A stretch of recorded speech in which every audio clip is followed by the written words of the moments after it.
All right, so the Buccaneers go out and they get offensive line help. They actually trade up to get offensive line help to get a guy who has, I would consider him a boomer bust type prospect, and Cody Mauch, who is, it's a bit of a reach, I think, by a lot of people's standards, going at 38 and trading up to get him at 38 when he was 64 on the consensus big board. In fact, the peak that he was drafted on a consensus big board was 48. So he actually goes significantly higher in the real draft, and a team trades up to get him.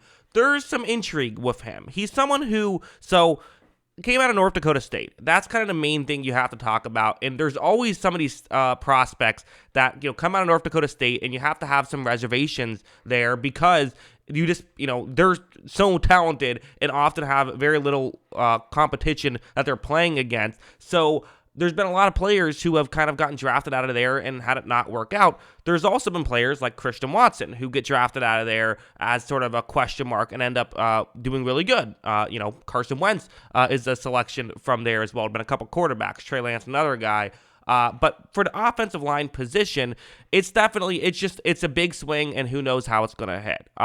What I'm fascinated by is, so he played tackle in college, but they drafted him as a guard, and it does make me wonder, is he going to be a Donovan Smith replacement, or is he going to be a guard? Because, maybe, they got rid of Shaq Barrett, or not Shaq Barrett, that would be a bummer. They got rid of Shaq Mason this offseason, so I wonder if he's supposed to be the Shaq Mason replacement. They do have Nick Leverett there, who, when he was thrust into the lineup, actually played pretty well. I'd feel comfortable with him as a guard, and maybe this is, hopefully going to be the other guard there, and they still need a tackle, which they could address in free agency. They did spend a second-round pick on Luke Goedeke last year. That didn't work out too well, but, if it doesn't work out, you got to replenish, and you got to go back to that well. So, not a pick that got me super excited. I know people were wondering, is this a Hendon Hooker selection? No Hendon Hooker here, which, who knows if they'll take a flyer on a quarterback later on. But, if they like him, there's certainly a chance this could feel like a steal